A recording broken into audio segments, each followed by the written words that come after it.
Hello my dear students, তোমালোক আটাইকে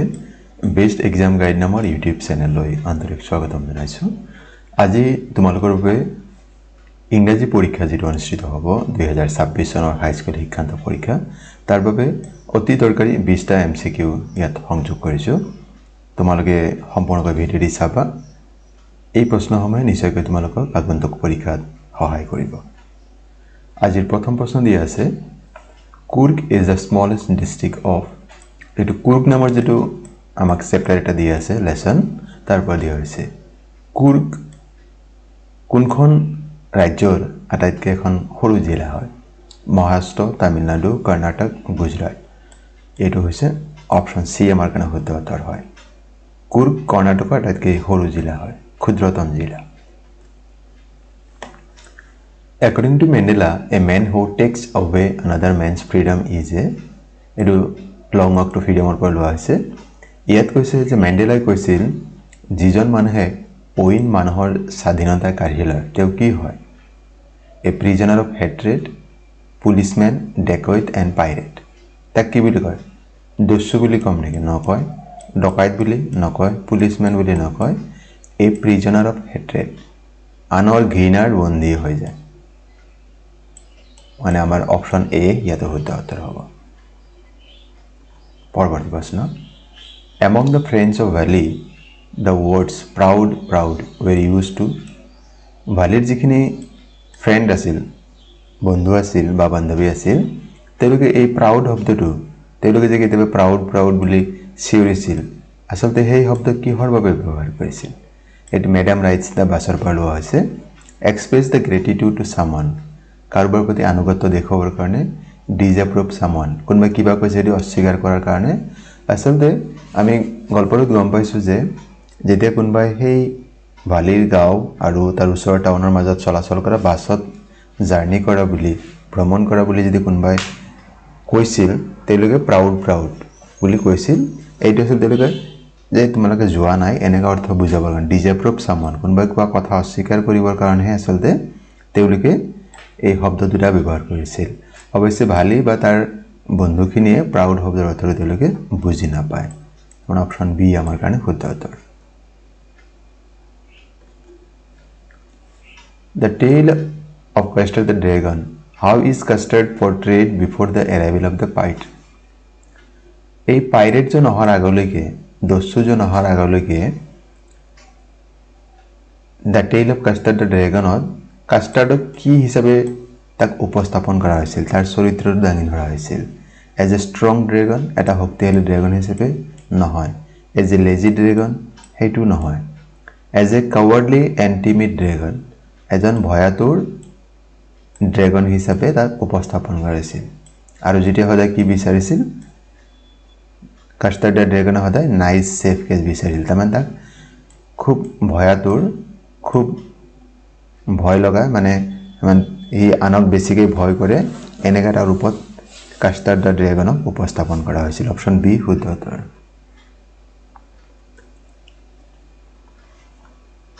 Arrange the following according to the sequence in which they take place in the story A Letter to God.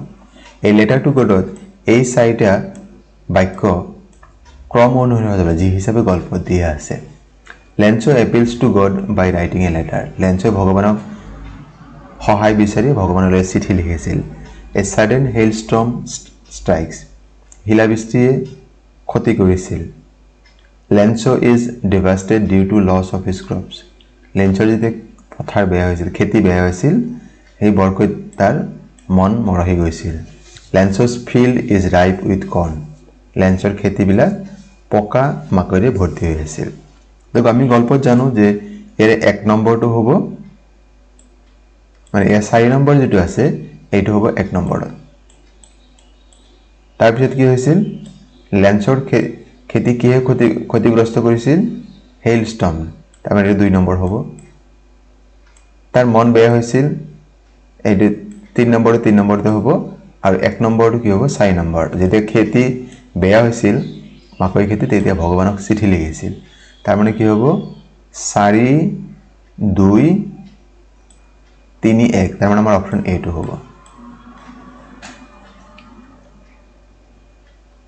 পৰৱৰ্তী প্ৰশ্ন assertion and reasoning ইয়াত আমি ক'ব লাগে when Lenzo counted the money he became angry আমি এইটো গল্পত গম পাইছো এই লেটাৰটো ক'ত হয় reason God had made the mistake of sending 70 pesos ভগৱানে হয়তো ভুলতে 70 পেছো পঠাইছিল ইয়াতে কোনটো শুদ্ধ হ'ব both a and r are true a আৰু r দুইটাই শুদ্ধ but r is correct explanation of a আৰু r হৈছে a ৰ সঠিক ব্যাখ্যা ইয়াতে একে দি আছে a আৰু r দুইটাই শুদ্ধ r a ৰ শুদ্ধ explanation নহয় a is true a শুদ্ধ r false হয় a false হয় r টো true হয় এর কোনটো হ'ব আমি গম পাও যে ভগৱানে পইচা দিতে ভুল কৰা নাই এইটো বাৰু মিছা কথা তাৰ মানে a true হয় r false হয় a হসা হয় যে তার পয়সা দিতে কম দেখা পাইছিল এনভেলপত তার খং উঠিছিল কিন্তু r টো এই বাক্যটো মিছা হয় তার মানে আমার অপশন সি এতে শুদ্ধ উত্তর অ্যাসারশন রিজনিং কোশ্চেন দিব আমাক ম্যান্ডেলার গল্পৰ পৰা দিব বা ইফালে আমাক এই লেটাৰটো কোডৰ পৰা দিব Complete the following sentence using the correct option given below. I will not buy dash mangoes. Some, any, much, little. Mango এতে countable noun হয় আর এই বাক্যের কি হয় নেগেটিভ হয় তো মন কৰিবলে কথাটো প্ৰথমে যে ম্যাঙ্গোৰ আগত মাছ নহয় এইটো আনকাউন্টেবল হয় লিটল আনকাউন্টেবল নাউনৰ লগত ব্যৱহাৰ হয় তাৰ মানে মাছ আৰু লিটল আনকাউন্টেবল নাউনৰ লগতহে ব্যৱহাৰ হয় গতিকে এই দুটা বাদ এই সাম আৰু এনি আমি জানো যে যদি কোনো এটা বাক্য নেগেটিভ হয় বা ইন্টারগেটিভ হয় তেন্তে তাত কি হয় এনি হয় তার মানে আমার এতে কি হবে এনি হবে I will not buy any mango প্রশ্নবোধক যিখিনি বাক্য আছে আর নেগেটিভ বাক্যত এটি যদি যেনেকৈ আছে ইয়াত কি হয় এনি হয় সাধাৰণতে বাক্যত গতিকে আমাৰ এতে কি হবে এনি শুদ্ধ উত্তৰ হ'ব নেক্সট যেনেকৈ did you face dash problem in the work এটি প্ৰশ্নবোধক আছে নহয় ইয়াত আমাৰ কি হ'ব এনি হ'ব আকৌ যদি পজিটিভ স্টেটমেন্ট হয় তেন্তে কি হবে তাত সাম হয় যেনেকৈ I have some story books next find the correct sentence ইয়াৰ কোনটো বাক্য শুদ্ধ my father is lawyer reading is an useful hobby this sceneries look beautiful spoke the truth yesterday এইটো বাক্য ভুল এইটো বাক্য শুদ্ধ মাত্ৰ লাষ্টৰটো বাকিটা ভুল কিয় মাই ফাদার ইজ লয়ার নহয় my father is a lawyer my father is a lawyer হ'ব ইয়াতে আর reading is an useful hobby নহয় রিডিং ইজ এ হয় ইউজফুলের আগত সদায় এ আর্টিকেল হয় গতিকে এন নহয় আর দ্য সিনারিজ নহয় দ্য সিনারি লুকস বিউটিফুল হ'ব তেতিয়া সেইকেইটা শুদ্ধ হ'ব আমাৰ এনেই শুদ্ধ আছে অপশন ডি যেটো আছে question number 9 identify the underline word এই আউটসাইড টু কি হয় আসলতে the cat is outside adverb of time adverb of manner adverb of place adverb of frequency ইয়াত আসল কি হয় adverb of place এডু আমি কেনেকৈ হয় আমি পৰৱৰ্তী স্লাইডত গম পাম বাৰু যে adverb ৰ বিভিন্ন ক্যাটাগৰী বিলাক আছে adverb of time সময় বুজালে যেনেকৈ he will meet me tomorrow তেওঁ অহাকালি মোক লগ ধৰিব গতিকে tomorrow কি সময় বুজাইছে manner মানে he walks slowly তেওঁ লাহে লাহে খোজ কাঢ়ে adverb মানে ক্ৰিয়া বিশেষণ আমি নিশ্চয় গম পাও অ্যাডভার্ব অফ প্লেস যেনেকৈ the old man lives under the tree বুঢ়া মানুহজনে গছৰ তলত বাস কৰে adverb of frequency he often visits this place তেওঁ প্ৰায়ে এই ঠাই ভ্ৰমণ কৰে এই যে অফেন শব্দটি ইয়াতে বুজাইছে বা আমি যদি কওঁ যে তেওঁ মাহেকত এবাৰ আহে দুবাৰ আহে ওয়ান্স টুৱাইস এইবিলাক আমাৰ কি হয় অ্যাডভার্ব অফ ফ্রিকুয়েন্সি হয় next question What is the correct passive voice of the following sentence? Here passive voice কোনটো হ'ব correct passive she is playing tennis এটো কি হয় present continuous ৰ বাক্য হয় গতিকে আমি চাব লাগিব যেতিয়া continuous ৰ হয় এটো কি টেনিস object হ'ব with the tennis is being played by her এটো কি হয় present tense ৰ গতিকে present tense ৰ passive কৰিলে present tense থাকিব গতিকে প্ৰথম দুটা নহয় বাৰু আমি কাটি লওঁ আৰু এটো যেটো কন্টিনিউয়াস আছে তাত বিং এটা লাগিব এটো বিং নাই 6 নম্বৰটো গতিকে এটো নহয় আমাৰ সি যেটো দিয়া আছে এটো শুদ্ধ হ'ব ইয়াৰ লিখানি আমি এনেকা subject plus be verb am is are was were তাৰপৰ বিং আহিব ভাৰ্বৰ থাৰ্ড ফৰ্ম যেনেকৈ প্লে প্লেড হৈ গল আৰু অবজেক্ট এইটো নিয়মত আমাৰ কি হয় এই বাক্যখিনি আমি লিখো পৰৱৰ্তী বাক্য fill in the blank with appropriate option only dash students submitted the project এতে খালি ঠাইত কি হ'ব little few a little of few এই চাওক লিটিল আৰু লিটিলটো কি হয় আনকাউন্টেবল লগত হয় ষ্টুডেন্টস কাউন্টেবল হয় গণনা কৰিব পাৰো তাৰ পিছত থাকিল ফিউ আৰু a few অনলিৰ পিছত হলে কি হয় a few হয় গতিকে আমি অপচন এতে ডি শুদ্ধ উত্তৰ পাম কেতিয়া a few মানে বা a little হ'ব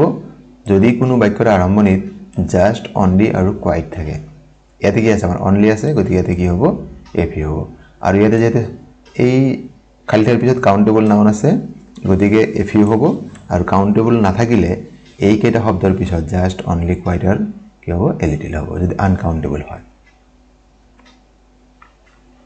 use appropriate preposition the man died dash over drinking ইয়াতে খালি ঠাইত কি হ'ব ভার্বটো কি আছে die আৰু পিছফালে কি আছে over গতিকে আমাৰ ইয়াতে কি হ'ব from হ'ব বাকি কেৰে কি নহয় আমি পৰৱৰ্তী স্লাইডে আমি গম পাম আৰু যে খালি ঠাইত die ভাৰ্ব থাকে আৰু খালি ঠাইৰ পিছত যদি over শব্দ থকা কোনো শব্দ থাকে তেতিয়া তাত কেৱল from হয় এটা ফিক্সড হয় এতিয়া die শব্দৰ লগত এইকেইটা সাধাৰণতে প্ৰিপজিশন ব্যৱহাৰ কৰোঁ এনেকে die in যদি এক্সিডেন্ট হৈ মৰে the man died in a car accident die of যদি বেমাৰ বুজাও তেতিয়া কি হ'ব die of হয় যেন the man died of cancer die by হলে suicide বুলি কোৱা আত্মহত্যা then the boy died by hanging die for ভাল কাম যেনেকৈ the Bhagat Singh died for freedom of India বা Kanaklata Barua died for freedom of India আৰু die from কি দেও মাত্ৰাধিক কিবা যেনেকৈ আমি আগৰ বাক্যটো পালো the man died dash overeating এই যে ওভাৰ আছে গতিকে আমাৰ কি হ'ব die from হ'ব নিশ্চয় বুজি পাইছা তোমালোকে পৰৱৰ্তী প্ৰশ্ন I am Rapunzel I have not a care এটা আমান্দাৰ পৰা লোৱা হৈছে আমান্দা wants to be Rapunzel because আমান্দা কিয় Rapunzel হ'ব বিচাৰিছিল she wants to have long hair তাই দীঘল চুলি হ'ব বিচাৰিছিল she wants a prince to save her এজন ৰাজকুমাৰে তাইক বচাব সেইভাবে এইটো নহয় বাৰু she wants to lead a carefree life তাই আচলতে এটা কি কাৰোবাৰ হকাবদা নোহোৱা এটা জীৱন বিচাৰিছিল এইটো আছিল শুদ্ধ উত্তৰ তাই বিচাৰিছে মোৰ জীৱনত কোনেও মোক কন্ট্ৰোল কৰি নাৰাখক মই নিজৰ ইচ্ছা মতে মোৰ মন মৰ্জি মতে মই চলিম question number 14 he gave me dash money he had তেও যিমান টকা আছিল গোটেইখিনি দিছিল ইয়াতে কি হ'ব মানি ইংৰাজীত আনকাউন্টেবল হিচাপে ধৰা হয় গতিকে ফিউ অ ফিউ এই দুটা নহয় বাৰু এই দুটাৰ ফিউ শব্দটো কাউন্টেবল লগত ব্যৱহাৰ হয় এতিয়া লিটিল আৰু দ্য লিটিল আৰু অ লিটিল এই যে বাক্য এটাৰ সংখ্যাত যদি he has he had এনেকুৱা ধৰণৰ বাক্য থাকে তেন্তে তাত কি হ'ব দ্য লিটিল হে এপ্ৰোপ্ৰিয়েট হ'ব পৰৱৰ্তী প্ৰশ্ন a man of dash is liked by all principal both A and B none of this a man of principal শব্দ হৈছে কোনো অনুষ্ঠানৰ মুৰব্বী যেনেকৈ স্কুলৰ প্ৰিন্সিপাল থাকে ইয়াৰ অৰ্থ হৈছে man of principal is liked by all ইয়াৰ অৰ্থ হ'ল যে যিবিলাক মানুহ নীতিত চলে নিয়মত চলে তেওঁলোকক সকলোৱে ভাল পায় গতিকে অপচন আমাৰ কাৰণে বি শুদ্ধ উত্তৰ হ'ব question number 16 how did Fowler feel at the end of the story the midnight visitor বলা হৈছে যেতিয়া কাহিনী শেষ হৈছিল ফাউলাৰ কেনেকৈ অনুভৱ হৈছিল disappointed sad thrilled unhappy আচলতে তেওঁ কি হৈছিল বৰ কৌতূহল অনুভৱ কৰিছিল মানে তেওঁ ৰোমাঞ্চ অনুভৱ কৰিছিল যে এইটো ৰোমাঞ্চক এটা কাহিনী আছিল যে প্ৰথমতে ভাবিছিল যে এই কাহিনীত কোনো একো নতুনত্ব নাই বিশেষত্ব নাই পৰৱৰ্তী সময়ত দেখা পাইছিল যেতিয়া অস্বল যেতিয়া নিজৰ ৰুমত সোমাইছিল কোঠাত যেতিয়া দেখা পাইছিল এজন মানুহ কি আছিল পিস্তল এটা লৈ ৰখি আছিল তেতিয়া কাহিনীৰ এতেও টুইষ্ট হৈ গৈছিল মানে কাহিনীটো অলপ বেলেগ ধৰণৰ হৈ গৈছিল এতিয়া এটা অপচন কি হ'ব থ্ৰিল হ'ব 17 why did Horace Denby take off his gloves a question of trust of দিয়া হৈছিল যে Horace Denby তেওঁৰ হাতৰ যেটো গ্লোভছ আছিল হাত মোজা হেৰি কিয় খুলিছিল টু লাইট দ্য লাইটাৰটো জ্বলাবৰ কাৰণে টু ব্ৰেক দ্য সেফ সন্দুকটো ভাঙিবৰ কাৰণে টু লিভ দ্য প্লেস সেই ঠাইৰ পৰা পলাবৰ কাৰণে to give the women jewels মহিলাগৰাকীক গহনাখিনি দিবৰ কাৰণে এইটো নহয় আচলতে তে সন্দুকটো খুলিবৰ কাৰণে আচলতে হাতৰ গ্লভছটো খুলি দিছিল আৰু পিছলৈকে সেই হাতৰ যিটো ফিংগাৰপ্ৰিণ্ট তাত সেই পোৱা গৈছিল চন্দুগল গতিকে অপশ্যন নম্বৰ বি শুদ্ধ উত্তৰ হ'ব 18 Pranjal buried his nose in his detective book again tea from আসামৰ পৰা দিয়া হৈছে ইয়াতে এই যে buried his nose ইয়াৰ মিনিংটো কি হ'ব to smell something কিবাৰ গোন্ধ লোৱা to cover nose with something নাকটো কিবাৰে ঢাকি দিয়া to become deeply engrossed in something কিবা কামত অতি মনোযোগেৰে নিয়োজিত হোৱা এটা আচলতে অপশ্যন সি টোৱে শুদ্ধ উত্তৰ হয়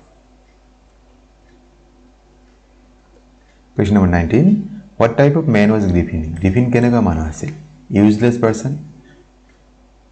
অকামিলা মানুহ senseless person কাণ্ডজ্ঞানহীন ব্যক্তি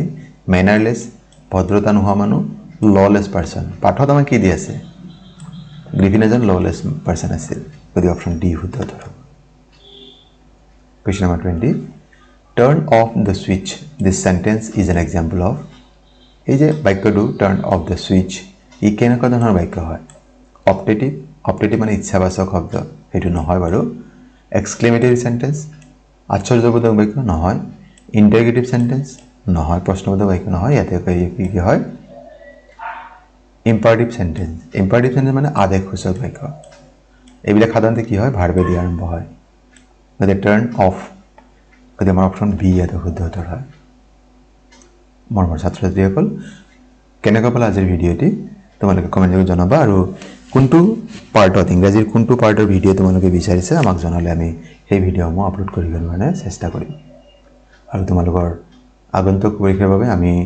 আৰু দৰকাৰী কেইটামান ভিডিঅ' আপলোড কৰিম ইংৰাজীৰ আৰু আগন্তুক যিটো পৰীক্ষা আছে ইংৰাজী তাৰ বাবে তোমালোকলৈ আমাৰ চেনেলৰ তৰফৰ পৰা শুভকামনা জনাইছোঁ আৰু আজিৰ ভিডিঅ' সম্পূৰ্ণ কৰি চাবৰ বাবে তোমালোকক জনাইছোঁ অশেষ ধন্যবাদ